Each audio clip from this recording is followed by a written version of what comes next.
ఎప్పుడు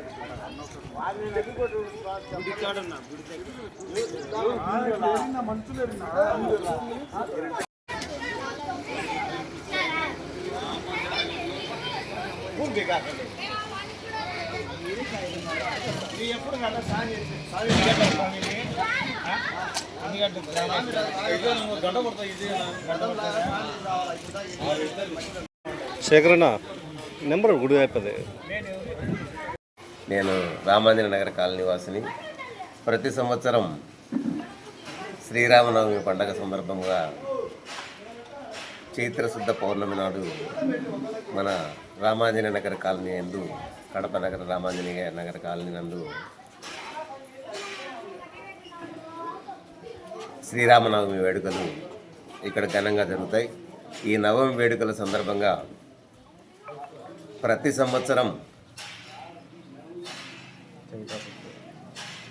ఈ చైత్రశుద్ధ పౌర్ణమి రోజు స్వామివారి కళ్యాణము, తదనంతరం అన్నప్రసాదాలు, తదుపరి గ్రామోత్సవ కార్యక్రమం, తర్వాత సాంస్కృతిక కార్యక్రమాలు, ప్రోగ్రామ్స్ అన్నీ కూడా కాలనీ యందు ఘనంగా నిర్వహిస్తున్నాం. ఈ సందర్భంగా భక్తులందరికీ మా తరపున ధన్యవాదాలు. మరి మనం దాదాపు ప్రస్తుతం 8వ వార్షికోత్సవం నడుపుతున్నాం. 6 సంవత్సరాల నుంచి ఇదే మాదిరే గ్రామోత్సవాన్ని కొనసాగుతూ ఉన్నాం. భక్తులందరి అభిప్రాయం మేరకు ఇక నుంచి కూడా అన్నీ ఇదే మాదిరే జరుపుతామని మేము తెలుపుతున్నాం. గ్రామ ప్రజలందరికీ కూడా శ్రీరామనవమి శుభాకాంక్షలు తెలుపుతూ ధన్యవాదాలు. పి రాజగోపాల్. జై శ్రీరామ్. కడప గ్రామవాసులందరికీ ధన్యవాదాలు.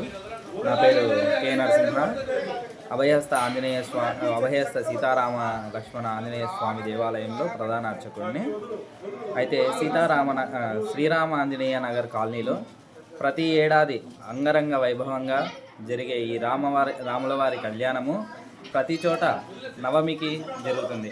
అయితే ఇక్కడ మన దేవాలయంలో ఏంటి అంటే ప్రత్యేకత, మన ఒంటిమిట్ట రామాలయంలో ఏ విధంగా అయితే పౌర్ణమి శుద్ధ చతుర్దశి పౌర్ణమికి ఎలాగైతే మన ఒంటిమిట్ట కళ్యాణం జరుగుతుందో అదేవిధంగా అక్కడ సాయంకాలం చంద్రోదయంలో కళ్యాణం జరిగితే మన దగ్గర ఇక్కడ ఉదయం సూర్యోదయంన కళ్యాణం అనేది జరుగుతుంది.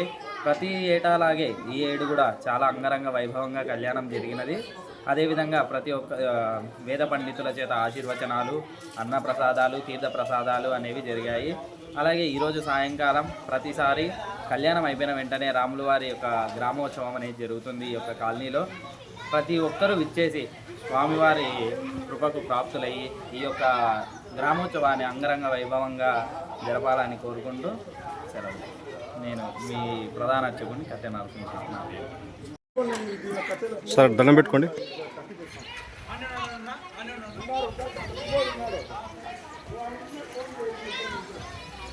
ఓకేలే సార్.